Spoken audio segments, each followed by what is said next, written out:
Olá, seja bem-vindo a mais uma aula sobre cálculo estequiométrico. O assunto hoje é sobre reações sucessivas.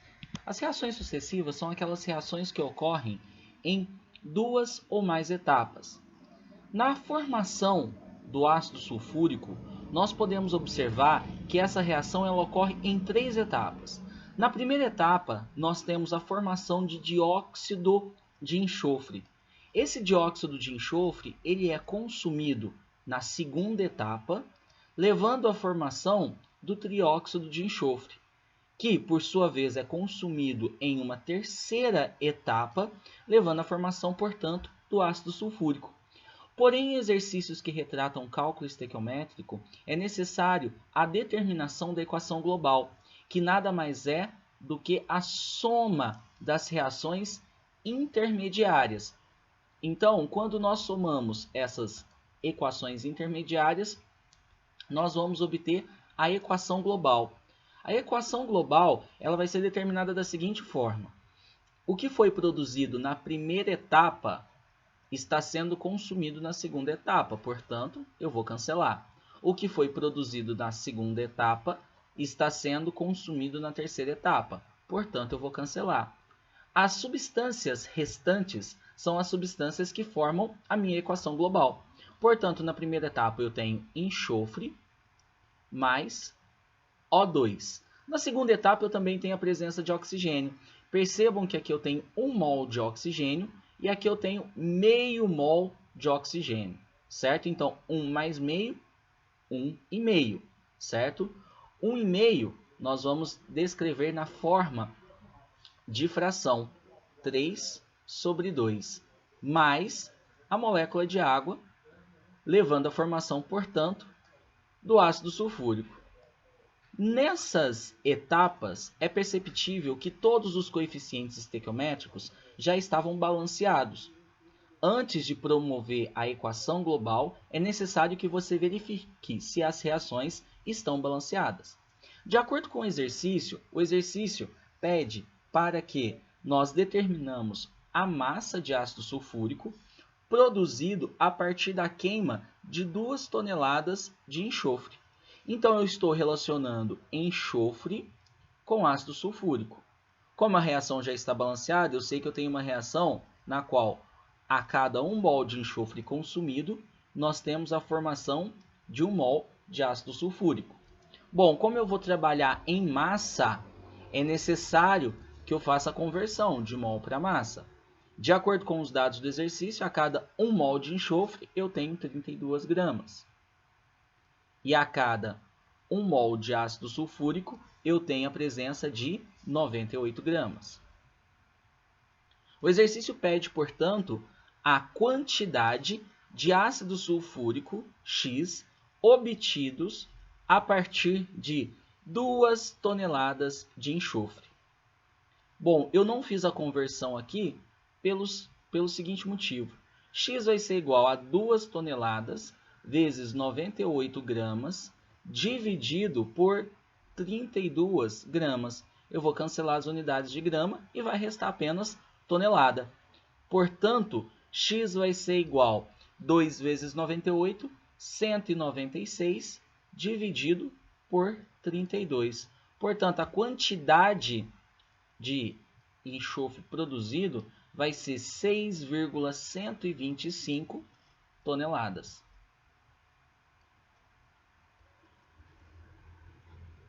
Bom, então essa foi a quantidade de ácido sulfúrico produzida. Num próximo exemplo, nós visualizamos o seguinte. O monóxido de carbono formado na primeira reação é consumido na segunda. Considerando apenas essas duas etapas do processo, calcule a massa aproximada em quilogramas de carvão consumida na produção de 1 tonelada de ferro. Portanto, eu devo calcular a massa aproximada em quilogramas de carvão consumido na produção de 1 tonelada de ferro. O carvão nada mais é do que a estrutura do carbono. Importante analisar: carbono, 2 oxigênios, 1 carbono, 1 oxigênio. A reação não está balanceada. Na segunda etapa, 2 ferros no reagente, 1 ferro no produto. Então, é necessário promover o balanceamento. Se eu tenho 2 ferros no reagente, coeficiente estequiométrico, aqui passa a ser 2 e aqui passa a ser 1. Eu tenho 4 oxigênios no reagente e 2 oxigênios no produto. Porém, se eu colocar um 2 aqui, eu não vou conseguir balancear a quantidade de oxigênios. Então, como é que eu tenho uma maior quantidade de oxigênios, eu vou jogar um 3 aqui. Bom, fiquei com 3 carbonos, jogo um 3. 3 carbonos, 3 carbonos. 3 vezes 2 oxigênios, 6 oxigênios no produto.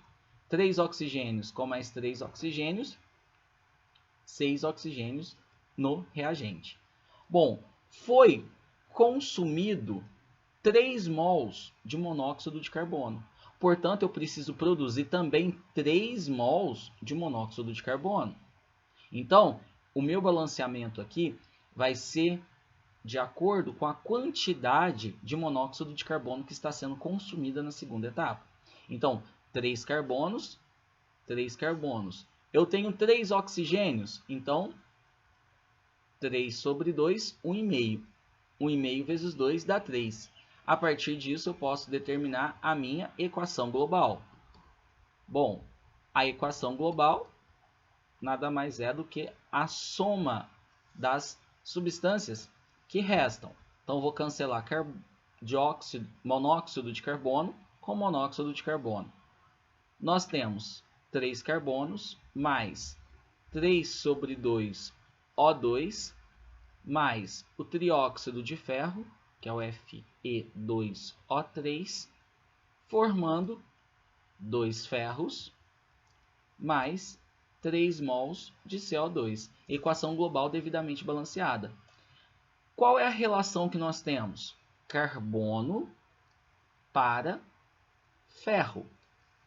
Eu sei que a cada 3 mols de carbono são produzidos 2 mols de ferro. Porém, o exercício está trabalhando com a relação massa. Como não tem nenhum dado no exercício a respeito das massas molares, é necessário consultar a tabela periódica.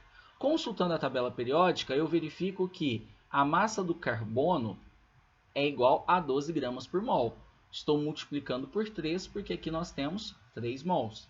A massa do ferro é 56 gramas, porém vou ter que multiplicar por 2.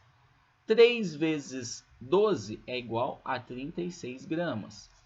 2 vezes 56 é igual a 112 gramas. Então, eu tenho a seguinte relação estabelecida. A cada 36 gramas de carbono queimado, eu tenho a formação de 112 gramas de ferro. Portanto, se forem produzidos 1 tonelada de ferro, qual a quantidade de carbono consumida? X. Então, aqui nós temos X, que é igual a 1 vezes 36, 36, dividido por 112. O meu X ele vai ser equivalente a 0,321 toneladas. Lembra, cancelei grama com grama, restando apenas tonelada. Só que o exercício pede o meu resultado final em quilogramas. Eu sei que a cada 1 tonelada eu tenho 1.000 gramas. Se eu tenho 0,321 toneladas, o valor de X vai ser equivalente a 321 quilogramas de carbono consumido. Bom, em um próximo caso, nós analisamos que essa reação ela ocorre em apenas 2 etapas, certo? Então, nós temos 2 etapas do processo. Na primeira etapa é formado hidróxido de cálcio. Foi formado 1 mol de hidróxido de cálcio. E na segunda etapa estão sendo consumidos 3 mols de hidróxido de cálcio. Portanto, para igualar essas quantidades, para que eu possa promover o cancelamento, eu vou multiplicar a minha primeira etapa por 3. Então, eu vou ter 3CaO, que que é o óxido de cálcio, mais 3 águas, que estão formando 3 mols de hidróxido de cálcio. 3 mols de hidróxido de cálcio, vou apenas repetir a segunda etapa, mais 1 mol de sulfato de alumínio, forma, portanto, 2 mols de hidróxido de alumínio, mais 3 mols de sulfato de cálcio. Determinando, portanto, a equação global do processo. Vamos somar as duas etapas. Cancelo os 3 mols de hidróxido de cálcio com os 3 mols da primeira etapa.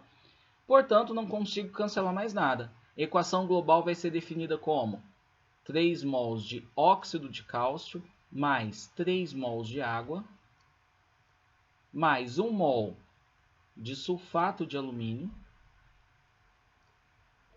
formando, portanto, 2 mols de hidróxido de alumínio, mais 3 mols de sulfato de cálcio. Bom, de acordo com o exercício, ele pede, se os reagentes estiverem em proporções estequiométricas, cada 28 gramas de óxido de cálcio originarão quantos gramas de sulfato de cálcio? Bom, então eu vou relacionar óxido de cálcio com sulfato de cálcio. A cada 3 mols, eu tenho a formação de 3 mols de sulfato de cálcio. Como o exercício está trabalhando na relação massa, eu vou ter que determinar qual é a massa molar do óxido de cálcio. Cálcio vale 40 e oxigênio vale 16. Portanto, o óxido de cálcio equivale a 56 gramas por mol. Então, aqui eu tenho 3 vezes 56 gramas. E do sulfato de cálcio, o cálcio vale 40, o oxigênio vale 16 vezes 4. Por que 4? Porque nós temos 4 átomos na estrutura. E o enxofre, ele vale 32. Fazendo o cálculo, nós encontramos 136 gramas por mol de sulfato de cálcio. Portanto, eu vou fazer 3 vezes 136. O exercício fala, a cada 28 gramas de óxido de cálcio, quanto em massa será produzido de sulfato de cálcio? Então, foi determinada a minha relação estequiométrica. Posso cancelar esse 3 com esse 3. De 56 para 28, eu estou dividindo por 2. Portanto, para determinar meu x, basta eu pegar os 136 e dividir também por 2. Portanto, o meu x vai ser igual a 68 gramas de sulfato de cálcio. Bom, espero que tenham aproveitado. Até a próxima.